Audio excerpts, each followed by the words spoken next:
For our message this morning, we're going to be switching metaphors a little bit from the imagery of water that we see in baptism to the imagery of light. And we're going to be reading from John chapter 9, verses 1 through 9. It can be found on page 1594 of your pew Bibles. It's a story of the transforming power of Jesus Christ in the life of one particular man. But it's also, of course, then the story of Christ's transforming power in Gwen's life and in all of our lives. And so we begin together at verse 1. As he went along, he saw a man blind from birth. His disciples asked him, "Rabbi, who sinned, this man or his parents, that he was born blind?" "Neither this man nor his parents sinned," said Jesus, "but this happened so that the work of God might be displayed in his life. As long as it is day, we must do the work of him who sent me. Night is coming, when no one can work. While I am in the world, I am the light of the world." Having said this, he spit on the ground, made some mud with the saliva, and put it on the man's eyes. "Go," he told him, "wash in the pool of Siloam." This word means sent. So the man went and washed and came home seeing. His neighbors and those who had formerly seen him begging asked, "Isn't this the same man who used to sit and beg?" Some claimed that he was. Others said, "No, he only looks like him." But he himself insisted, "I am the man." "How then were your eyes opened?" they demanded. And he replied, "The man that they called Jesus made some mud and put it on my eyes. He told me to go to Siloam and wash. So I went and washed, and then I could see." This is the word of the Lord. Now our text today helps to illuminate some common imagery of following Jesus out of darkness and into the light. The imagery that we hear time and time again of Jesus as the light in our lives and as the light of the world. It's imagery that we talk a lot about in Christian circles. And in our passage, we can see this man receiving almost a kind of baptism, albeit a very different one from what we've witnessed here this morning. But this man is receiving the promises of God. And he is brought into a light that we trust is shining in Gwen's little life already. Now, in trying to come up with imagery, kind of a hook, a central idea for the sermon, I was thinking about how back in January, I moved to a place of lighthouses. In centuries past, the Quinte region had dozens and dozens of lighthouses and beacons stretched along the shorelines of Lake Ontario and the Bay of Quinte. And I got thinking, what better representation of light in the darkness than a lighthouse? And so this morning we're actually going to use lighthouses to reflect on what it means to have Christ as the source of light in our lives. And we're going to use the different people who are involved, the sailors, the wreckers, and the lighthouse keepers themselves, to help illuminate this journey into the light. Now, lighthouses were developed as a means to help guide sailors safely to shore and away from danger, to lead them out of the darkness of the sea and into safety. In our passage and throughout the whole of the Bible, light has been used in the same way. Early on in the Old Testament, God's people were led out of the darkness of slavery by a pillar of fire, by a pillar of light. And when Jesus Christ was equipping his disciples, he noted how they should now reflect the light of God and become lights for the world. Light is used to lead, to shine in the darkness, to be a beacon for sailors and for travelers, and for people like us. It's been written that lighthouses are mysterious and comforting structures. They are symbols of adventure and despair, monuments to humanity's innate wanderlust and to our helplessness in the face of nature, our blindness in the face of darkness. Like sailors who've been caught in a storm at sea, so often we find ourselves in the darkness and needing light, needing a beacon, needing something or someone to guide us safely through our troubles. Because we all have storms in life. We all require that assistance. We have all found ourselves at times lost and blinded by however this darkness may manifest itself. In our passage, we read about Jesus giving sight to a blind man, giving light and new life to a man who had been born into very real darkness. Now, practically speaking, at the time that this passage was written, eye disease, like so many other illnesses, it ran rampant. There were unsanitary conditions, and there was limited knowledge about the cause and treatment for sickness, and it led to widespread suffering. And so in Scripture, we find many instances of Jesus healing the blind, and he often uses blindness as a metaphor, since it's something that so many people would have understood and had a connection to. Like with many other chronic illnesses, at that time, a person who was blind could not work. They couldn't take care of themselves. And in that time, so many people wrongly believed that if you suffered from an illness like this, it must be because of some sin that your parents had committed or that you had committed. This was a lie that even religious officials helped to perpetuate. So many people who were physically suffering might have even been cast out of their homes and their family units. They were left to fend for themselves on the side of the street, left alone in all kinds of darkness. Later on, when he could see, these same religious officials would ask the man if he had been born blind. But this man's blindness was not caused by his sin. When Jesus says in our passage, so that the work of God might be displayed, it's actually connected to the verses that follow. And it's meant to be in reference to Jesus doing the work of God. This blindness is used as a metaphor for coming from the darkness and into the light. Being blind to the truth of Jesus Christ, or just unaware of it, and now fully seeing who he is and what he has come to do. And in that sense, then, we are all blind from birth in a way. There's a line in the second question of the baptism vows that these children, though sinful by nature, it's not like they've had a lot of time to make many mistakes yet. I'm pretty sure that Gwen hasn't consciously disobeyed her parents or attempted to really annoy her big brother yet. Not yet. It's going to happen. Okay, good. But she is, like all of us, in need of God's grace. Because our whole world is so in need of God's grace. That's one of the benefits of baptizing babies, because we see how it's such an amazing picture of our helplessness and our need for God. In the same way that this little baby is totally dependent on her parents, we are so totally dependent on God. Now, what we did here this morning wasn't the administering of God's grace, because that was already poured out on Gwen. But it was the sign of it, the recognition of it. And this water, and in our passage, that mix of spit and mud on the man's eyes, is so that we can all truly see the beauty of God's grace and how he brings us all into the light. How he heals a world that is so often far too dark. When Jesus heals this man, he says that he is the light of the world, and that night is coming when no one can work. That darkness is very real and no one escapes it. It shows up in relationships that have crumbled, or sickness that has struck, or jobs that have been lost. It shows up in the things that worry us, make us afraid, cause us to hesitate or to stumble. At some point, we have all had very real and true darkness in our lives. Best-selling author Charles Martin was doing relief work in Nicaragua, and he spent a lot of time digging out an old well, deep, deep underground. And he wrote about that experience, and he said that if it's dark there and you want light, you either need a source outside yourself or you need to get one, because there's nothing resident inside ourselves that can do it. We do have that source. Jesus Christ is our outside source of light. He is our lighthouse, come to rescue us from life's darkness and storms and guide our way to shore and into the light. The man in our passage was brought into the light, into a life of freedom and independence. And at the end of chapter 9, he professes his faith in Jesus Christ. His life, though, won't be perfect. And hard as it may be to imagine, and as hard as you will try, Gwen's life will not be perfect.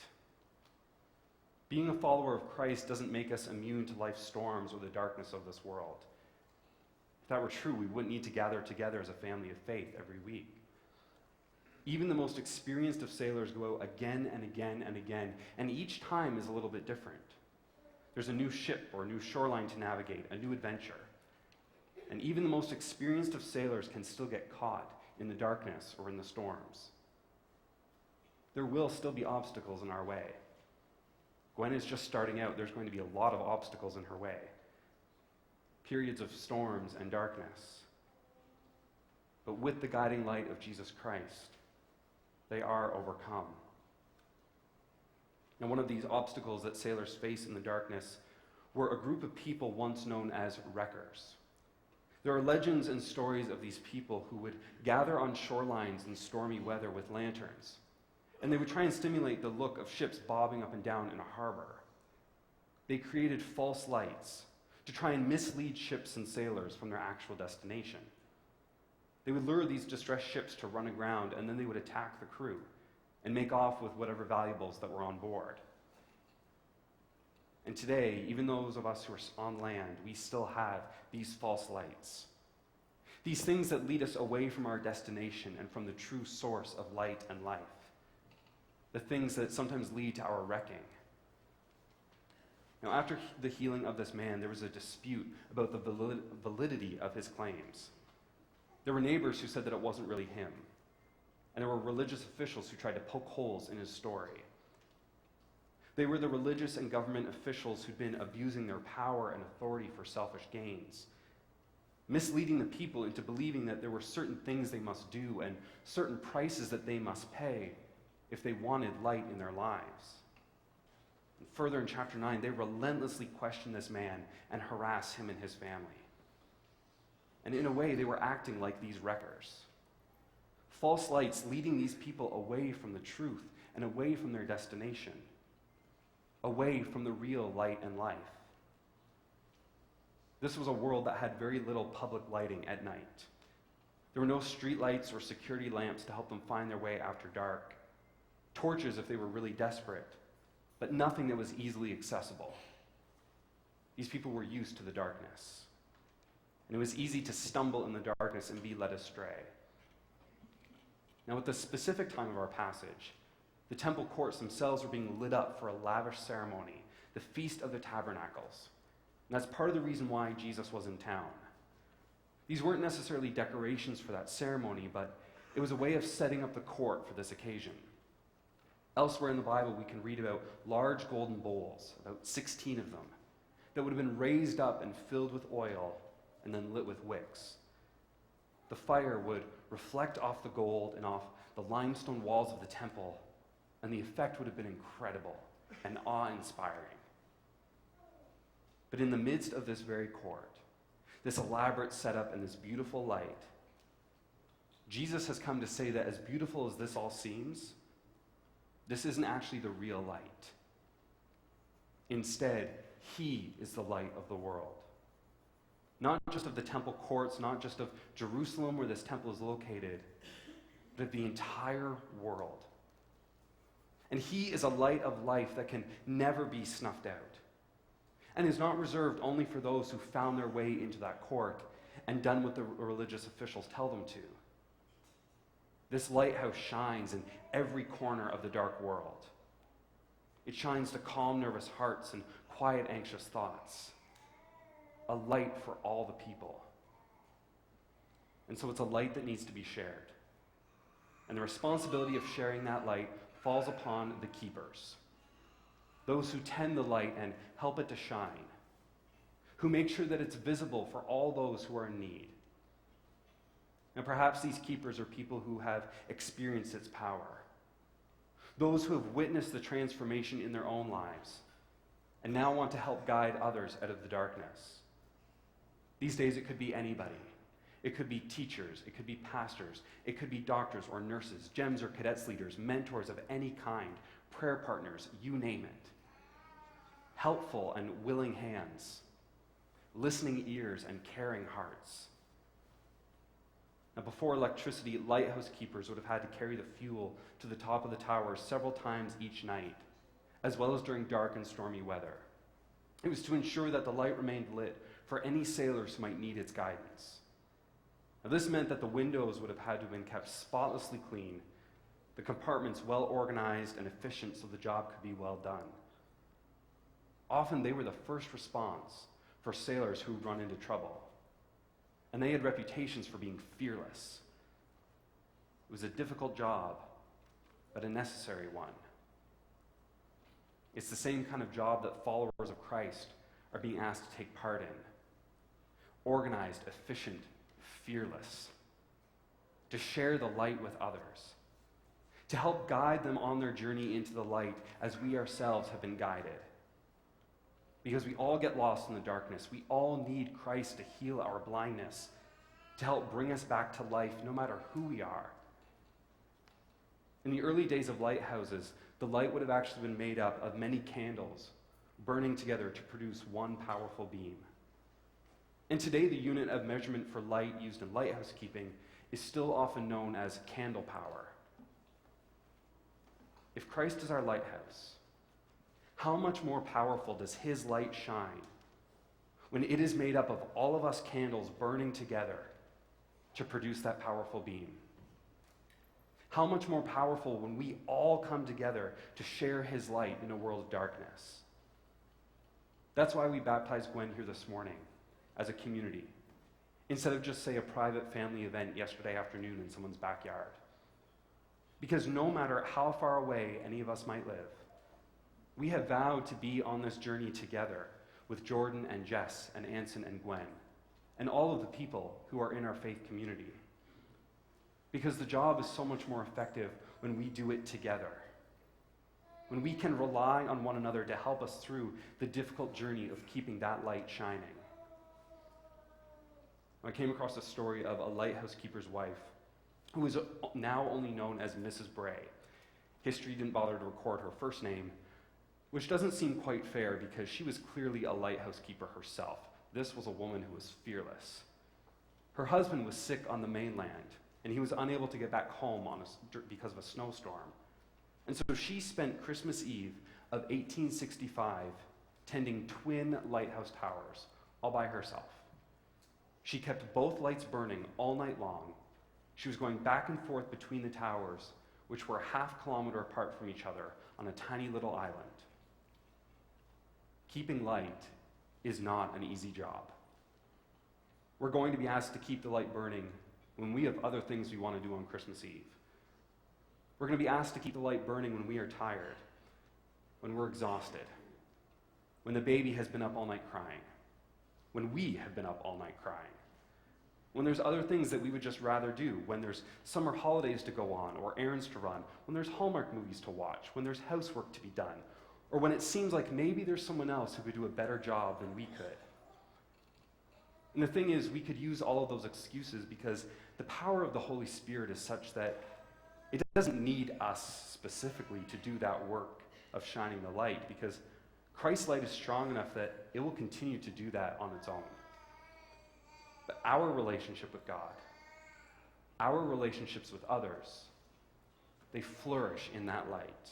Amen. Light that's reflected outwards just as much as it's been received. When we follow Jesus, we are charged with being keepers of the light. But perhaps the title is a bit misleading because we don't just keep that light to ourselves, but we share its goodness with every friend, every neighbor, every corner of darkness in our world.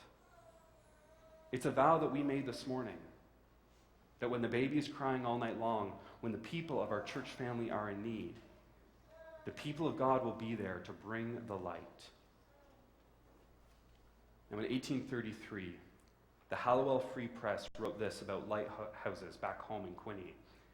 It wrote, "Storms may howl around and blend ocean, sky, and land in a seeming chaos. The clouds may be torn asunder by tremendous whirlwinds and run rugged and frightful close under the ice of a pitiless horizon. And yet, unmoved and calm and bright through it all, the lighthouse sends out its rays of hope amidst the black darkness and wild commotion." We know that there can be black darkness and wild commotion in all of our lives. in our families, in our churches, in our communities. There can be wreckers, there can be false lights that offer empty promises of safety and guidance. And so how vital, how important that we continue to shine the unmoved and calm and bright light of Jesus Christ. The unmoved and calm and bright life of Christ into the world around us. Will you please pray with me? Father, as we continue our worship in this service, in our homes and in our work, we ask that you would equip us to be rays of hope in the nations of a dark and hurting world, to share the comfort of your grace. We ask that you would come among us, and that your truth would find us and help us to see the beauty of who you are, the true source of help and light in our world. Fill our hearts, fill our homes, fill our churches and our communities with your glory. And in your name we pray. Amen.